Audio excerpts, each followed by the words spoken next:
औज़ुबिल्लाहिमिनश्शैतानिर्रजीम बिस्मिल्लाहिर्रहमानिर्रहीम शुरू अल्लाह के पाक ज़ात के नाम से जो बड़ा मेहरबान और नहायत रहम करने वाला है। एचएस मैथ्स में दिल की गहराइयों से आप सबको खुशामदीद कहती हूँ।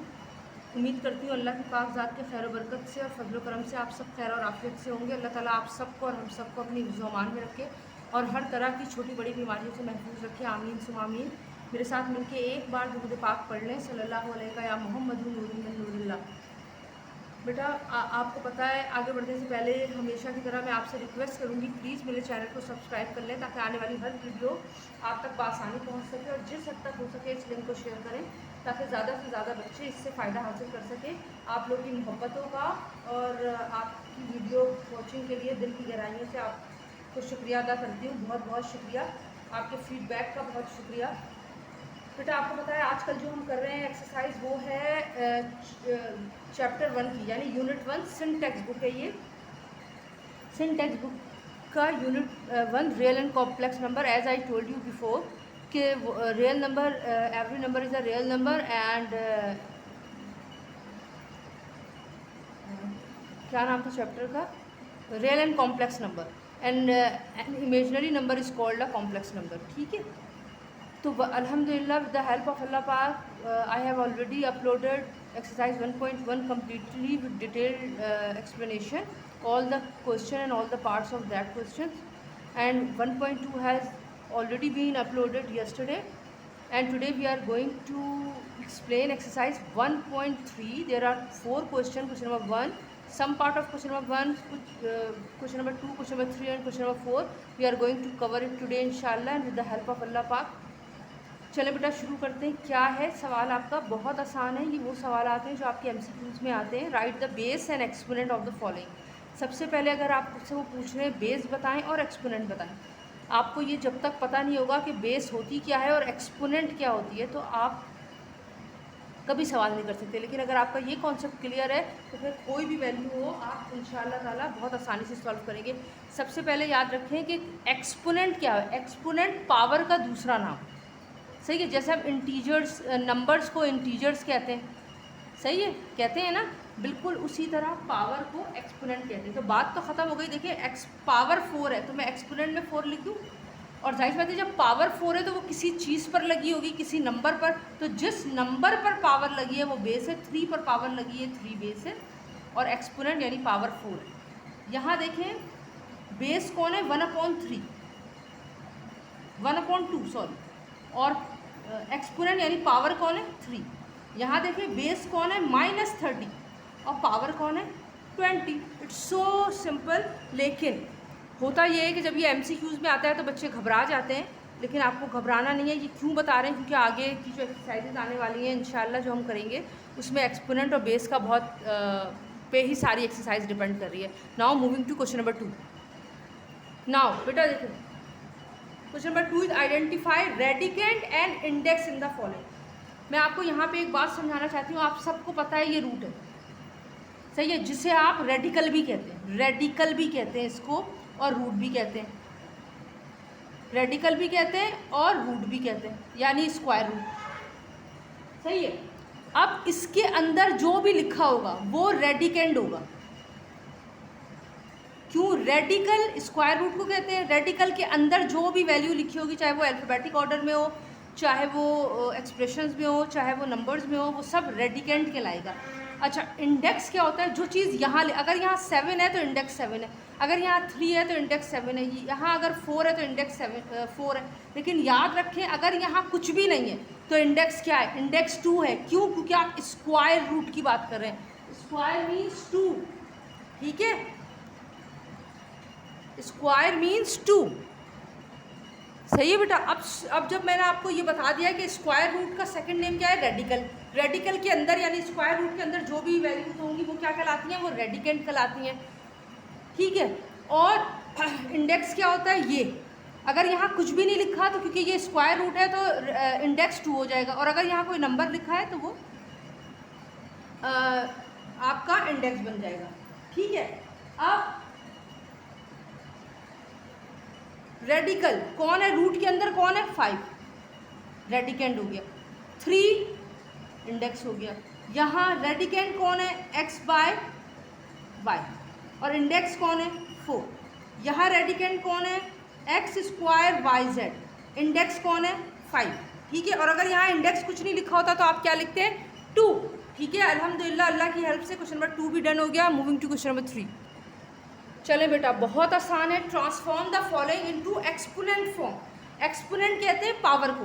हमेशा याद रखें एक बात जो आपको समझा देती हूँ, ये तो आपको पता चल गया, ये स्क्वायर रूट या रेडिकल होता है, जो अंदर है वो रेडिकेंट होता है, और यहाँ अगर कुछ लिखा है तो वो इंडेक्स है और कुछ नहीं लिखा तो 2। जब भी आप स्क्वायर रूट रिमूव करेंगे पावर हमेशा अपॉन में आएगी, यानी फ्रैक्शन में। ऊपर हमेशा 1 और नीचे अगर कुछ लिखा है तो 2, कुछ नहीं लिखा है कुछ नहीं लिखा है तो 2, और अगर कुछ और लिखा है जैसे 3 तो 1/3। सही है। अब देखें यहाँ है, आपको कह रहा है transform the following into exponential form, यानी वो कह रहे हैं पावर की शक्ल में लिखें इसको, यानी रूट हटा दें। तो मैंने क्या किया 3/4 लिखा, और रूट हटाने का स्क्वायर रूट था, इंडेक्स कोई नहीं है, पावर फ्रैक्शन में आ गई 1/2। ये आपका आंसर होगा, ठीक है। रूट हट गया, आ गई पावर। अब ये देखें यहाँ है x/y, 5 पहले से था, रूट आपने हटाया तो पावर आ गई 1/2, यानी फर्दर स्टेप जो आप करेंगे x/y 5 1 ज़ा 5/2, ठीक है। It's so easy. नाउ यहाँ देखिए बेटा y/x की पावर है -5 मल्टीप्लाई बाय इंडेक्स कौन है 3, तो रूट हटा तो 1/3 हो गया। आप आगे गए y/x की पावर है -5/3,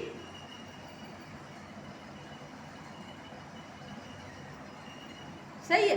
अब इस माइनस को अगर आपको प्लस करनी है पावर, तो आप क्या करेंगे बेस को उलट दें।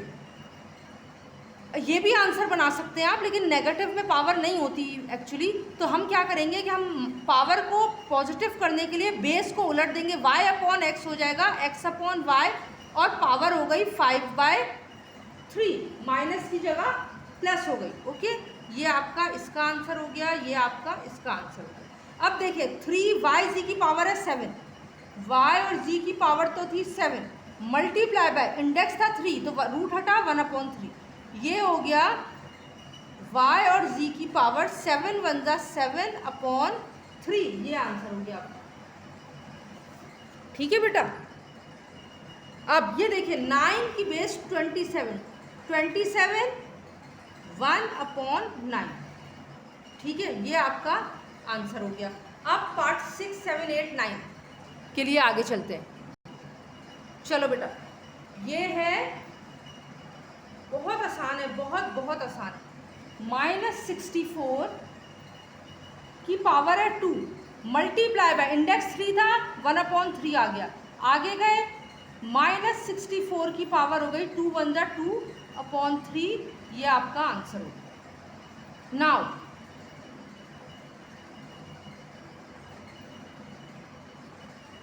हाफ की पावर है m मल्टीप्लाई बाय 1/3, क्योंकि इंडेक्स 3 है।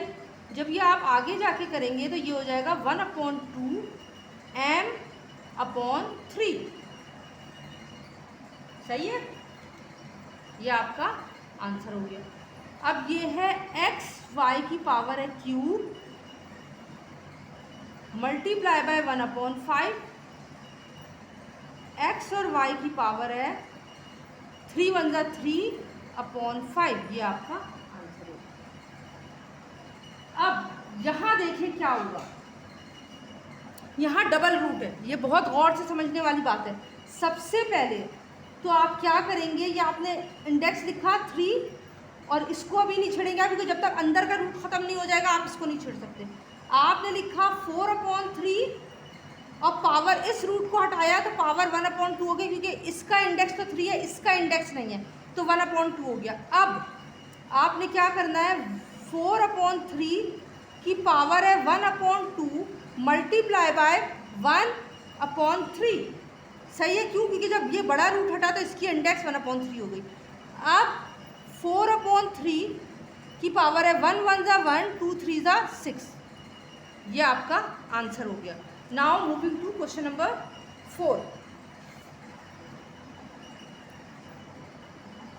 देखें अब ये ट्रांसफॉर्म द फॉलोइंग इनटू, अच्छा उसमें था कि स्क्वायर रूट में दिया हुआ था, इंडेक्स गिवन थे, आपको एक्सपोनेंट फॉर्म में लिखना था, यानी पावर में कन्वर्ट करना था। यहाँ पावर में दिया हुआ है, आपको एक्सपोनेंट फॉर्म में कन्वर्ट करना है।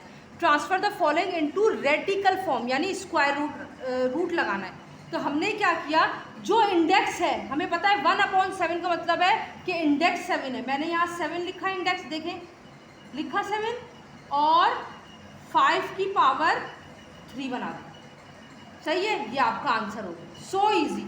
अब देखिए 1/3 का मतलब है इंडेक्स 3 है, पावर है AB -2, ठीक है। अब आप ये भी आंसर लिख सकते हैं, लेकिन मैंने आपको ये बताया है कि पावर जो है नेगेटिव नहीं होती, तो आप अगर ये लिख देंगे तो ये और अच्छा हो जाएगा। इंडेक्स 3 हो गया, आपने A ऊपर ही रहने दिया क्योंकि, और B नीचे ले आए, और -2 क्या बन गया, यानी ये पावर दोनों पर है। सही है, A/B कर दिया, पावर हो गई 2। सही है, क्यों, क्योंकि फ्रैक्शन में हो गया तो पावर नीचे गई, तो -2 को +2 कर दिया आपने, ये दोनों पर है। अभी ये भी आपने B लेकर आए हैं। अब आपने क्या किया, आगे 3 इंडेक्स है, B को ऊपर ले आए, A को नीचे ले आए, और ये पावर आपकी पॉजिटिव होगी। ये आपका आंसर हो गया। देखिए अगर आपने -2 कर दिया है तो -2 A पर भी है और -2 B पर भी है, तो बेटा पहले आपने इसको फ्रैक्शन किया ब्रैकेट के अंदर ही, A/B, पावर -2 ही रही, ठीक है। अब -2 को अभी मैंने आपको पीछे सवाल में बताया है, प्लस करने के लिए आप वैल्यू को उलट देंगे, A/B क्या बना, B/A, और पावर हो गई आपकी पॉजिटिव। अब देखें यहाँ 5/7 है, सबसे पहले तो आप इस तरह लिखेंगे 5/7 की पावर 3, इसकी पावर 5 अलग कर दें और 1/7 अलग कर दें, क्योंकि इंडेक्स हमेशा 1 के साथ अपॉन आता है। सही है, तो ये 5/7 है, मतलब 5 अलग और 7 डिनोमिनेटर था, तो हमने 1/7 अलग कर दिया। अब हमने क्या किया, 7 इंडेक्स बना दिया, कितना आसान हो गया। 5/7 की पावर 3 और उसकी अपनी पावर 5, ठीक है, ये आपका आंसर होगा। देखिए 5/7 था, 5 अलग, 1/7 अलग। 1/7 का मतलब है 7 इंडेक्स है और ये 5 पावर है, तो 5/7 और 3 × 5 पावर आपने रूट के अंदर कर लिया। अब ये देखिए, ये है B/A की पावर -m अलग कर लें और 1/2 अलग कर लें। 1/2 का मतलब है स्क्वायर रूट, स्क्वायर रूट क्योंकि 2 है शो नहीं होता, क्योंकि ये ऑलरेडी नाम ही इसका स्क्वायर रूट है। ये B/A की पावर हो गई -m। अगर मैं इसको पॉजिटिव करना चाहूँ तो इसको मैं उलट दूंगी, A ऊपर आ गया, B नीचे आ गया, और पावर हो गई m। ये आपका आंसर हो गया, ठीक है बेटा। अब ये देखें 1/5 पावर है, तो 5 आपका इंडेक्स हो गया, और 11/13 × 12/13 ये आपका आंसर हो गया। अल्हम्दुलिल्लाह अल्हम्दुलिल्लाह अल्हम्दुलिल्लाह, जितना शुक्र अदा करूँ उस पाक परवरदिगार का कम है बेटा कि अल्लाह के फजल और करम से आज हमारी एक्सरसाइज 1.3 भी कम्प्लीटली डन हो गई है। अल्लाह का शुक्र अदा करती हूँ मैं। अल्लाह ताला मुझे वो हिम्मत और ताकत दे कि मैं अपनी बात आप तक बआसानी पहुँचा सकूँ, और आपको वो अक्ल शऊर दे कि आप मेरी बात को बआसानी समझ सकें। अल्लाह आपको खुश रखे, अल्लाह आपको कामयाब करे। प्लीज़ अपना फ़ीडबैक ज़रूर दीजिएगा, आपका फ़ीडबैक हमारे हौसले को, हमारी हिम्मत को बहुत बढ़ाता है। अपनी दुआओं में मुझे याद रखें, please please please keep me in your prayers and do share my channel as possible and do share the link as possible. जज़ाकल्लाह खैरन कसीरा। नेक्स्ट वीडियो के साथ जल्द ही हाजिर होंगे। अल्लाह हाफ़िज़।